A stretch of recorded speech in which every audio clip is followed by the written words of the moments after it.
우리 관과 현이 다 오늘 하나님께 연주하며 찬양을 드렸습니다. 우리 바이올린, 첼로 하신 분들은 우리들이 박수를 칠 겁니다. 오늘 찬양이 너무 아름답고 또 하나님 영광을 돌릴 때 의자를 조금 이렇게 해서 저를 쳐다보면 좋겠습니다. 우리 박수 한번 하겠습니다. 예, 감사합니다.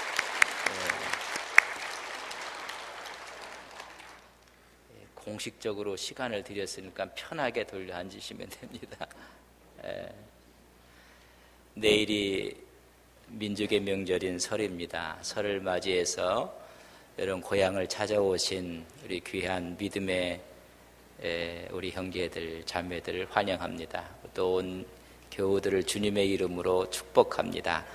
하나님의 은혜와 하나님의 평강이 여러분 10년 가운데 넘치기를 주님의 이름으로 간절히 축복합니다.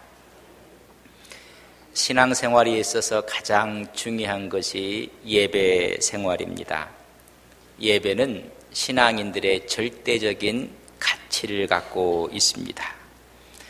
참 신앙인의 기준이 무엇일까? 여러분, 예배입니다. 그래서 온전한 신앙인들은 온전한 예배자들이었습니다. 예배에 실패하면 그 신앙도 실패합니다. 예배에 성공하면 그의 삶도, 그의 신앙도 성공하게 됩니다.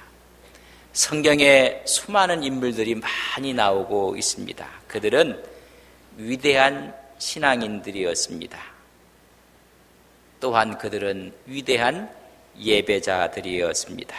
예배가 신앙의 절대 기준입니다. 여러분, 예배를 회복하시는 믿음의 귀한 종들 되시기를 바랍니다. 예배가 회복될 때 신앙이 회복되고 우리의 신앙생활이 회복되는 것입니다.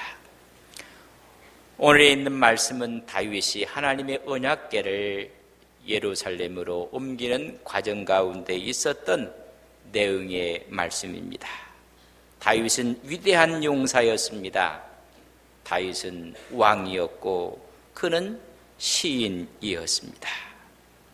수많은 시편들을 기록했고 왕으로서의 최대 영토를 얻게 되었습니다. 나라의 기틀을 세우고 견고하게 했습니다.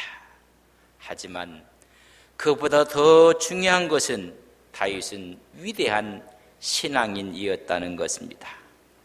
다시 말하면 최고의 예배자였습니다. 그렇다면 그의 예배의 모습과 신앙은 어떠했는가? 오늘 본문을 통해서 세 가지를 함께 알아보고자 합니다. 다윗의 신앙 첫째는 1절에 있는 말씀입니다. 오늘 역대상 16장 1절을 저랑 같이 한번 읽겠습니다. 같이 봅니다. 하나님의 궤를 메고 들어가서 다윗이 그것을 위하여 친 장막 가운데 두고 범죄와 화목제를 하나님께 드리니라. 범죄와 화목제를 드리기 전에 먼저 궤 중앙에 장막 가운데 하나님의 언약궤를 모셨다는 것입니다. 하나님의 궤를 우리는 언약궤, 법궤라고 이야기를 합니다. 예배 전에 먼저 하나님의 임재가 그곳에 있는 것을 확신하고 언약궤를 두었다는 것입니다. 신약으로 말하면 예수님을 예표하는 것이 언약궤입니다. 언약궤를 만드는 재료는 아카시아 나무, 시띠 나무입니다. 성계를 가면 흔하게 볼 수 있는 나무, 보잘것없는 나무, 볼품없는 나무였습니다. 우리 예수님께서 이 땅에 오실 때 볼품없이 오셨습니다. 말 구유에 나시게 되었습니다. 우리 예수님의 인성을 말해주고 있습니다. 그러나 이 아카시아 나무에 금으로 쌌다고 했습니다. 신성을 이야기합니다. 영광, 신성을 상징해주고 있습니다. 이 언약궤 안에 세 가지의 물건을 놓았습니다. 내용물을 보면 십계명, 두 돌비를 넣었습니다. 예수님은 말씀이었습니다. 말씀이신 예수님을 상징합니다. 거기에 만나 항아리를 놓았습니다. 우리 예수님은 이 땅에 생명의 떡으로 오신 예수님을 상징하고 있습니다. 아놀의 쌍난 지팡이를 그곳에 놓았습니다. 예수님의 부활을 말해주고 있습니다. 철저히 예수님의 예표였습니다. 다시 말하면 장막 중앙에 예수님을, 하나님을 먼저 모셨다는 것입니다. 장막 가운데라는 이야기를 타웨크라고 썼는데 그의 의미는 한가운 중심에 두었다는 것입니다. 다윗의 신앙은 하나님 중심 신앙이었습니다. 오늘 여러분의 중심의 신앙에 여러분 무엇이 있습니까? 하나님이 계시고 예수님이 계시는 신앙과 믿음을 간직하는 여러분들 되시기를 바랍니다. 초대교회 예배의 모습도 모두가 하나님 중심, 예수님 중심이었습니다. 사도들이 전한 것은 그분의 십자가와 그분의 부활을, 예수님을 전합니다. 밤늦게까지 사도들이 하나님의 말씀을 전한 것은 예수님이었습니다. 그의 죽으심을 기념하며 떡을 떼기도 했습니다. 사도행전 20장 7절 이하를 읽어보면 밤을 새워가며 예수님 이야기를 합니다. 철저하게 예수님을 증언했습니다. 설교의 핵심도 예수님이십니다. 우리의 삶의 중심에 예수님이 계셔야 합니다. 오늘 우리의 예배를 드릴 때 여러분 중심에 무엇이 있습니까? 오늘 여러분 마음 중심에 예수님이 중심되어지는 신앙이 되시기를 주님의 이름으로 간절히 바랍니다. 가인처럼 혈기를 품고 예배를 드리고 있지는 않습니까? 가룟 유다처럼 탐심에 사로잡힌 예배를 드리지는 않는지, 아나니아와 삽비라처럼 두 마음을 품는 예배자는 아닌지 우리는 경계해야만 합니다. 하나님을 중심에 모시는 신앙, 예배가 참다운 신앙인 것입니다. 다윗의 신앙은 예수님 중심 신앙, 하나님 중심 신앙이었습니다. 오늘 이 시대의 예배를 보면 정말로 예수님이 중심이 되어 있는가, 아니면 예수님과 무관한 예배가 없지는 않는가? 여러분, 우리의 신앙을 재점검해 봐야 합니다. 오히려 참 예배를 추소하는 사람들이 있습니다. 종교다원주의에 빠진 사람들입니다. 이들의 신앙은 결코 예수님이 주인이 아닙니다. 중심이 아닙니다. 예수 외에도 구원이 있다고 믿는 사람들입니다. 혼합주의, 여러분, 타협주의입니다. 다른 종교에도 구원이 있다고 믿는 사상입니다. 다시 말하면 십자가가 없는 종교입니다. 분명히 성경은 이야기합니다. 구원 얻을 다른 이름을 우리에게 주신 적이 없다고 말씀해주고 있습니다. 구원은 예수 외에는 없습니다.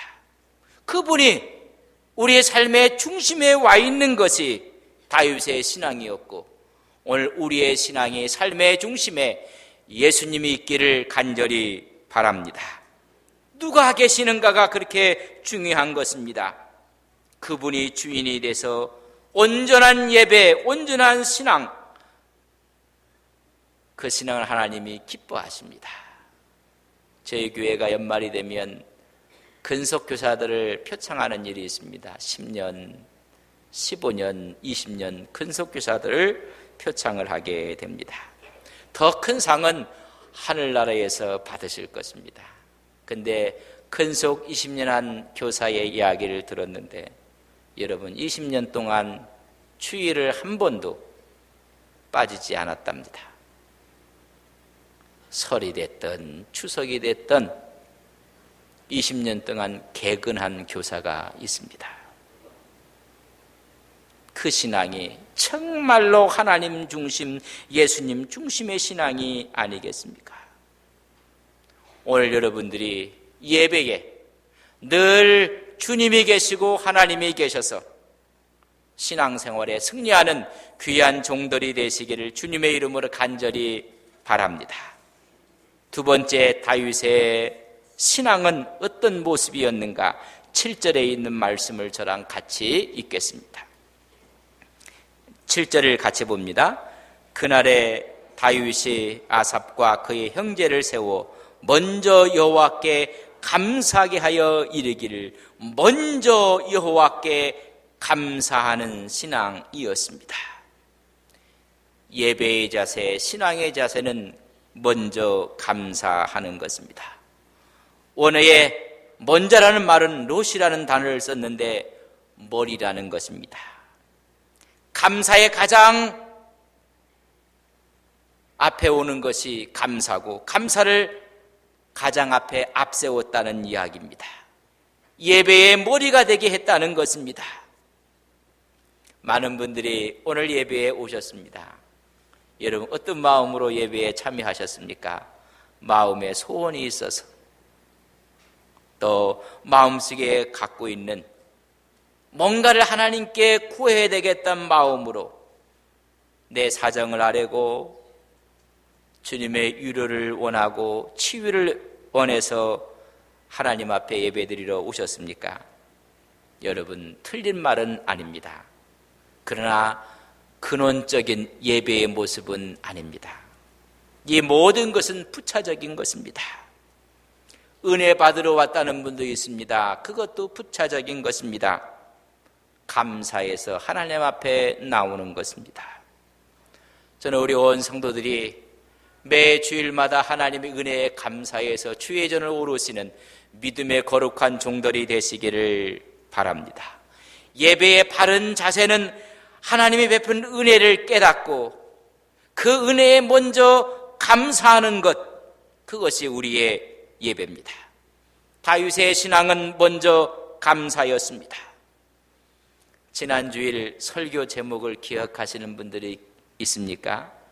아름다운 천국 교회. 교회는 아름다운 천국이라고 했습니다. 궁극적인 천국의 모습을 지난주 설교를 했습니다. 요한계시록 4장에 있는 말씀입니다. 24 장로들이 보좌에 앉아 있는 모습, 신앙의 대표자들이라고 이야기를 했습니다. 그들이 가장 먼저 한 것은 존귀와 영광과 감사를 하나님께 드렸습니다. 심지어 상급으로 받았던 멸류관까지 마지막에는 하나님의 보좌 앞에 다 던졌다고 했습니다. 감격과 감사입니다. 여러분, 우리의 바른 신앙은 감사에 있습니다. 다리오 왕 때 다니엘이 총리 중에 한 사람이었습니다. 세 사람의 총리였고 수많은 사람들에게서 오히려 미움을 받게 되었습니다. 정적들에 의해서 다니엘은 사자굴에 들어가는 엄청난 일이 꾸며지고 있었습니다. 다리오 왕에게 말하기를 30일 동안 어떤 신들에게든지 예배하지 못하고 기도하지 못하게 합시다. 오직 왕 외에는 제사할 수가 없고 그 앞에 무릎을 꿇을 수가 없다는 것입니다. 만약에 이것을 어기면 사자굴에 넣어야 된다는 엄청난 조서가 내려지게 되었습니다. 다니엘은 그것을 알았다고 했습니다. 그것을 알고 예루살렘에 향한 창문을 열고 나서는 그는 이렇게 하나님 앞에 예배를 드리며 기도했습니다. 하루 3번 하나님께 기도하며 하나님께 감사하였더라.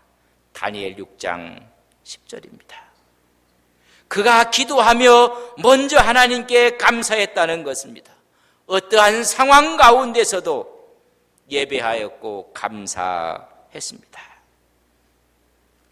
신약에 와서 우리에게 말씀하고 있습니다. 항상 기뻐하라, 쉬지 말고 기도하라, 범사에 감사하라. 이런 그리스도 예수 안에서 너희를 향하신, 나를 향하신 하나님의 뜻이니라. 감사할 것이 없어서 못하는 것이 아닙니다. 여러분, 감사하며 살고 있습니까? 여러분, 감사 제목이 없고 감사거리가 없어서가 아니라 무엇을 감사해야 되는지, 감사할 것이 너무 많음에도 불구하고 깨닫지 못하기 때문에 감사 못하는 것입니다. 제가 오늘 보시니까 전부 다 옷을 잘 입고 오셨어요. 여러분, 옷 입고 오셨고 옷을 내가 입을 수 있다는 것을 감사해 보셨습니까? 저는 유학을 가서 제가 옷을 못 입었습니다. 너무너무 아파서 손을 들 수가 없고, 그래서 위에 자켓을 입을 때 그걸 입혀줘야 됐습니다. 나 혼자 옷을 입을 수 있다는 것이 얼마나 감사한지 저는 그래서 혼자 입을 때마다 감격합니다. 혼자 옷을 입고 혼자 옷을 벗을 수 있다는 것이. 여러분, 교회 차 타고 오셨습니까? 그러나 본당을 올라오실 때 여러분 걸어오셨을 것입니다. 여러분, 걸을 수 있다는 게 얼마나 감사한지 아십니까?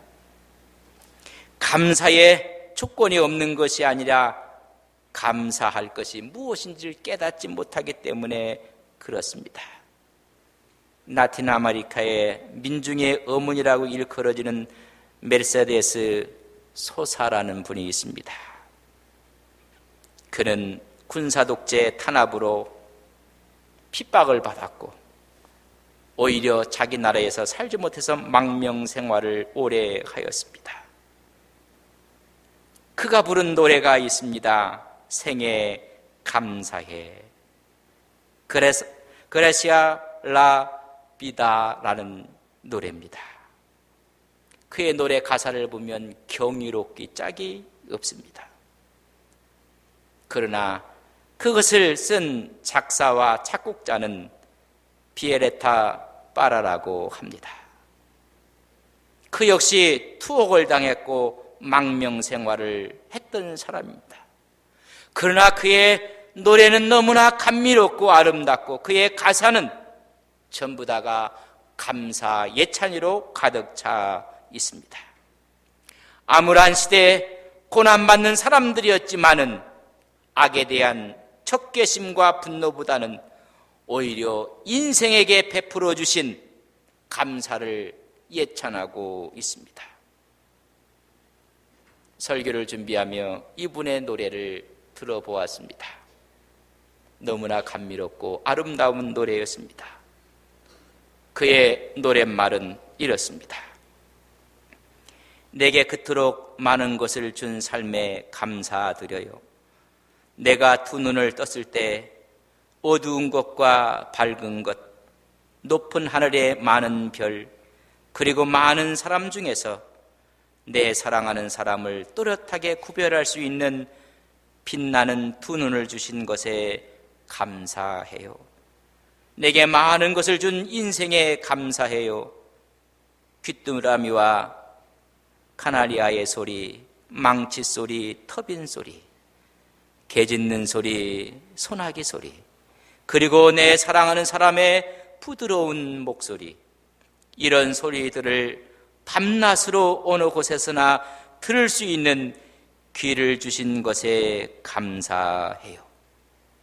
인간의 지식에서 나온 열매를 볼 때, 악에서 아주 멀리 있는 선을 볼 때, 당신의 맑은 두 눈의 깊이를 볼 때, 그것을 알고 떨리는 심장을 주신 것에 감사해요. 행운, 불행을 구별할 수 있는 웃음, 또한 눈물을 준 인생에 감사합니다. 억압을 당하고 탄압을 당하고 자기 조국에서 살지 못하며 망명생활을 했던 사람들의 시라고 우리는 믿을 수가 없습니다. 그러나 감사를 깨닫고 나서 모든 언어는 감사요 예찬으로 이어지고 있습니다. 예배가 무엇일까? 감사하는 것입니다. 예배는 감사할 것을 깨닫는 것입니다. 그리고 감사를 하나님께 올리는 것이 예배입니다. 예배는 감사합니다. 내일 명절입니다.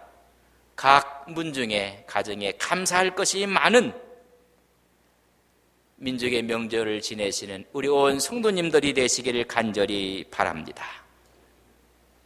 자녀가 있음이 감사하고, 부모가 계심이 감사하고, 형제들이 있음이 감사하고, 하나님께 예배할 수 있음이 감사하고, 신앙을 갖고 하나님을 섬기니 감사하고 감사합니다. 예배는 감사로 시작되고 감사로 채워지고 감사를 하나님께 바치는 것이 예배입니다. 이렇던 예배를, 이렇던 감사를 찾는 온 성도님들이 되시기를 주님의 이름으로 간절히 바랍니다. 세 번째는 그의 신앙은 43절의 말씀입니다. 43절의 말씀을 저랑 같이 보겠습니다. 같이 봅니다. 이에 뭇 백성은 각각 그 집으로 돌아가고 다윗도 자기 집을 위하여 축복하려고 돌아갔더라. 여러분, 축복하는 신앙이 다윗의 신앙입니다. 감사함으로 하나님의 은혜를 체험하고 이 뜨거운 마음을 가족에게 축복하기 위해 돌아갔다는 것입니다. 예배 후에 집으로 돌아간 이유가 무엇입니까? 축복하기 위해 돌아갔다고 했습니다. 축복이라는 바라크라는 말을 썼는데 강조하고 있는 강의형입니다. 축복할 마음이 넘쳐나서 돌아갔다는 것입니다. 저는 우리 성도님들이 주일날 예배를 드리고 너무나 감격스러워서 이 감격의 축복을 전하기 위해서 돌아가는 믿음의 종들이 되시기를 바랍니다. 다시 말하면 하나님께 예배드림으로 하나님의 복을 받았고 이 복을 깨달은 다음에 넘치는 감사, 풍성한 축복을 가지고 집으로 돌아가서 집에서 그 축복을 쏟아 부었다는 것입니다. 이게 예배의 아름다운 모델입니다. 예배를 드리고 나서 축복의 통로가 되어야 됩니다. 예배를 드리고 나서 쌓였던 벽들이 무너져 내려야 합니다. 장애가 무너지고 오히려 축복하는 축복의 통로가 되고 축복의 손이 되어야 하는 것입니다. 다윗처럼 우리는 하나님 중심한 믿음, 감사함으로 예배드리는 성도들, 하나님께서 받은 축복을 이제는 나누는 축복의 통로들이 되시기를 주님의 이름으로 간절히 축복합니다. 우리 예배는 복을 받고 그 복을 나누기 위해서 예배를 드리는 것입니다. 우리의 믿음의 조상들 허물이 많았습니다. 그뿐만이 아니었습니다. 죄도 많았습니다. 야고보 기자는 그들도 다 우리와 같은 성정이라고 이야기를 했습니다. 그러나 예배에 성공한 사람들입니다. 예배를 통해서 하나님의 축복을 받았고 그것을 확신하고 감사함으로 그 은혜와 축복을 사회 앞에 가족들에게 전하고 선포했습니다. 그들은 부족했습니다. 그러나 기꺼이 그의 삶의 자리에서 하나님의 축복을 선포했습니다. 하나님의 축복을 전달했습니다. 아브라함 흠이 있는 사람입니다. 자기 살겠다고 자기 아내를 누이라고 속였던 사람입니다. 어찌 보면 남자도 아닙니다. 그러나 기꺼이 믿음의 조상이 되고 축복의 통로가 되었습니다. 이삭도 야곱도 다윗도 마찬가지입니다. 허물이 많았고 약점이 많았지만은 예배에 성공했던 사람들입니다. 그 성공으로 말미암아 그의 생애가 바뀌었습니다. 새로운 사람이 돼서 오히려 축복을 전하는 자들로 하나님 앞에 섰습니다. 오늘 다윗은 하나님께 예배하고 이제 집을 축복하기 위해서 집으로 돌아갔다고 했습니다. 여러분, 오늘 예배를 통해서 여러분 가정을 축복하는 믿음의 종들이 되시기를 바랍니다. 자녀를 축복하는 믿음의 사람들이 되시기를 바랍니다. 이웃을 축복하고 사회를 축복하고 여러분의 직장을 축복하고 우리가 있는 이 나라를 축복하는 믿음의 종들이 되시기를 바랍니다. 여러분 자녀를 축복한다는 것은 복입니다. 성도들을 축복한다는 것은 하나님께서 우리에게 특권을 주신 것입니다. 여러분, 우리가 복을 빌어야 되고 축복해야 됩니다. 예배를 드리고 나서 축복할 마음이었으면 그 예배는 죽은 예배를 드리신 것입니다. 우리가 선하든 악하든 그걸 초월하여 하나님이 부어주신 그 은혜 앞에 그 은혜를 깨닫고 오늘 다윗은 집으로 축복하러 돌아갔다고 이야기해주고 있습니다. 우리 모두가 축복자가 되기를 바랍니다. 주님의 이름으로 축복하는 믿음의 종들이 되시기를 바랍니다. 가슴 아픈 이야기들이 너무나 많이 사회면에 장식을 하고 있습니다. 축복할 자녀들을 오히려 때려서 죽게 만듭니다. 가슴 아픈 일입니다. 우리가 하나님께 은혜를 받고 나서 축복하러 돌아갔던 다윗의 모습을 오늘 이 시대에 우리가 배워야 합니다. 우리는 예배를 드리고 집으로 가는 길에 축복의 언어가 여러분 입에서 자연스럽게 나오기를 주님의 이름으로 간절히 바랍니다. 어느 분이 우리나라가 그럼에도 불구하고 이렇게 흥하고 잘 사는 이유가 무엇일까?